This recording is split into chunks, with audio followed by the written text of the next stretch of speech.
Hi guys, welcome back and thanks for tuning in again. I got a V-Star 650 here that I'm going to do clutch on today. So I want to take you with me and show you what's involved and how to do this job. So let's get to it. So before we even start with this job, I want to show you what I recommend you to buy. Here's your part number 386-W001G-00. This is Yamaha kit that includes everything that you will need to do your clutch. You have your gasket, you have your metal plates. I want to point out here that one metal plate is different than the others. One, it's a little bit thicker. You can see the difference in the thickness. We'll address that a little bit later when we're changing it. But the friction plates, I already have them soaking in the oil. You got to do that. I'm going to also talk about that in a little bit. And you get your springs. So for less than $150, you got original Yamaha parts and everything you need to get this job done. So our job is going to actually start on the left side of the bike. We got to drain the oil. The drain plug is located right here. You can see where it's draining, still dripping a little bit. I already got mine all out here, and this is the drain plug. This is what it looks like. It's a 17 millimeter. I just used a shorter wrench. Make sure you don't lose your sealing washer, because with that sealing washer not there, it's gonna leak once you put it back together. Then what you can do while you're starting your job, I drop my new clutch plates right in this oil because the gentleman doesn't want me to change the oil because there's not many miles on it. The clutch plates, the friction plates, they have to be soaked in oil before you put them in the bike. So drop them in the oil while you're starting your job. If you have a new if you're going to be putting new oil, which is what I always recommend, just to make yourself some kind of container where you can put the oil in and drop them in. So by the time you're ready to put them in, they're going to be soaking long enough and you can keep on going. So now you guys want to move to the other side, to the right side of the bike. This is where the clutch is actually located, right underneath that cover. So we got to take everything off that is in our way, which means this assembly, which has two bolts here that are holding it, and the front exhaust. Then we have a little spring over here from the brake here, so we just unhooked that from the brake pedal. Next is the exhaust. There is two nuts that need to be removed. It's hard to see, but I'll show you with the flashlight. There's one here and one there. They're gonna be always kind of rough, so I'll definitely spray them with WD-40. And then this one has an aftermarket exhaust, but basically all you gotta do is remove the exhaust to get it out of the way. So I think on the stack exhaust there'll be some bolts. You remove both of the mufflers, and then this one will stay in, and halfway, or if not, you remove these two on a stock pipe. On this one it's separate, so I just got two little bolts here and then two in the front, and they'll take that off.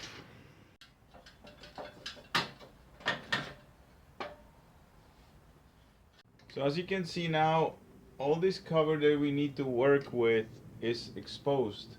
Exhaust removed, floorboard removed. But the floorboard is kind of annoying me in my way. You can either take it out, but I'm gonna opt out for easier way, and I'm just gonna carefully zip tie this up here to the rear pipe up in the air.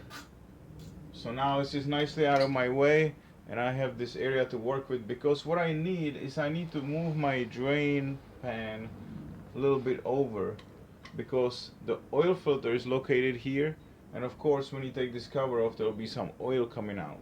So I'm just gonna move this over. This is out of my way. So now let's get to removing this. First we're gonna remove this little cover. We take the oil filter out, and then we take the rest of the bolts off.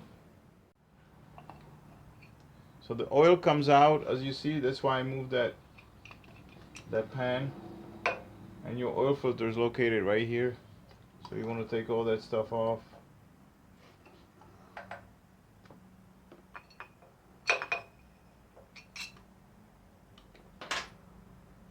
So there is 3 screws here, plus 2 here, and you got to take the outer cover with 3 screws here. So next we're gonna do the outside of the cover. There is nothing else in the way, so we got 10 somewhat screws. Take them off and take the cover off. Okay, I want to show you something. This is part of the packaging that came with the new clutch. Um, it's very important that you don't mix up these screws because they're all various lengths. So what you can do, you can draw yourself a little bit of mock-up of this cover, and then you can put the screws where you got them from. This way, when you're putting it back together, you don't make mistake. Because if you do, you can strip the bolts or make a lot of issues that are not necessary. Alright, so I got all the bolts off. This is what it's gonna look like. This way you know, hey, I know where they go. I can't make mistake.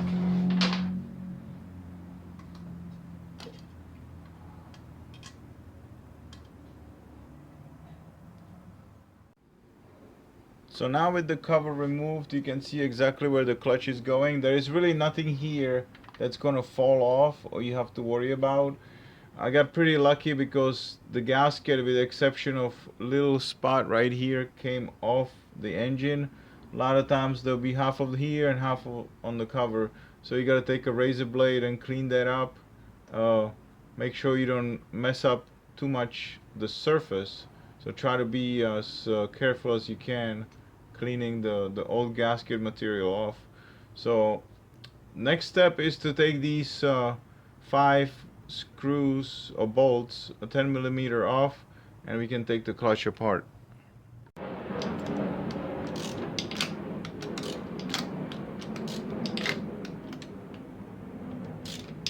I like to break them loose first with the ratchet, but then once I already loose, I can use the drill and get them off.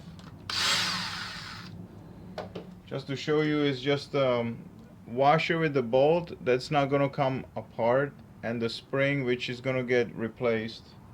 But for now, just keep everything nice and neat together. So now the clutch should just slide off.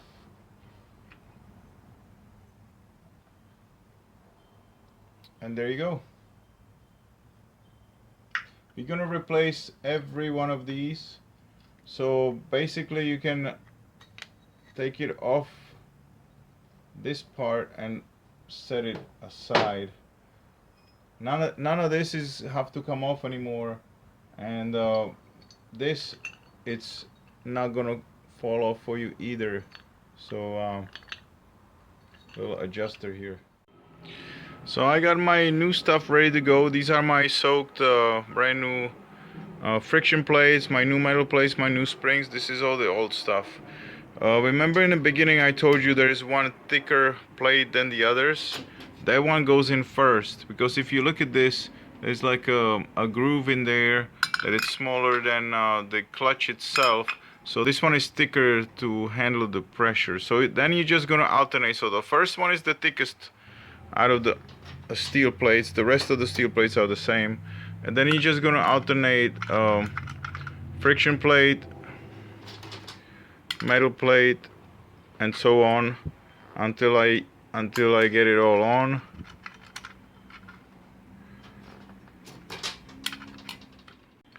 This is why I like to soak them just in the beginning of the job, because by the time I get to this point they've been soaking long enough, so I don't have to wait.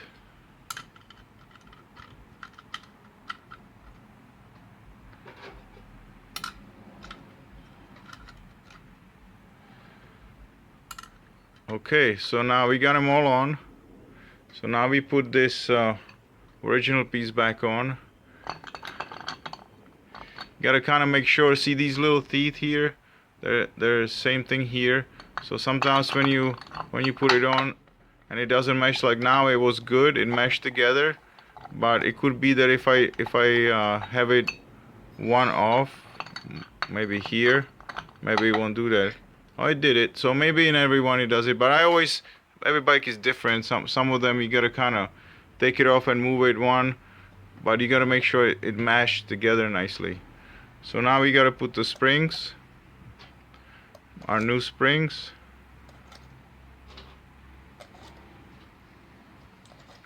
and the original screws. We're just gonna get it, everyone started.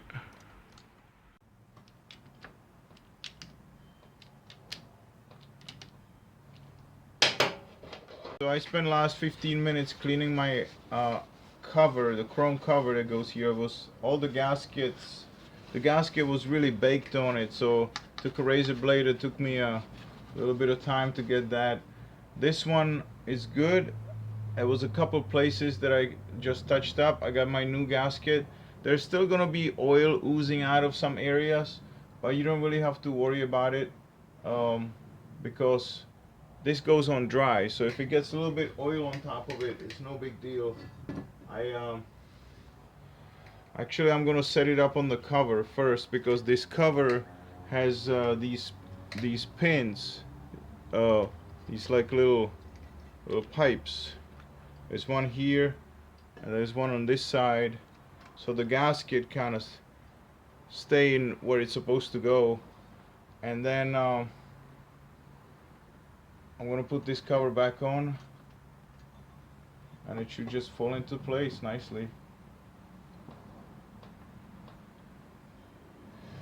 Now this is where all this is really handy, because you know, by now, if you didn't do this, you'll be like, I don't remember where each one of these bolts went. So now with my little primitive schematics, I can easily just start putting the bolts where they came from.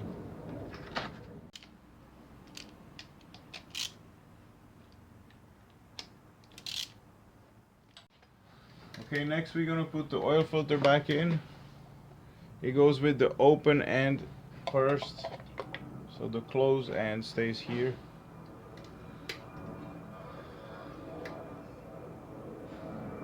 Then we got this cover.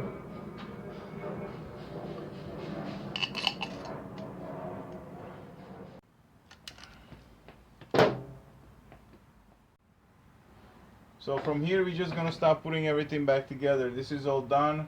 We gotta put the floorboard back on. Don't forget to hook up your brake light switch, the exhaust, the drain plug for the oil, and fill up the engine back up with oil, readjust the clutch, and I'll be back in a minute when I get all these parts on to show you about the adjusting of the clutch.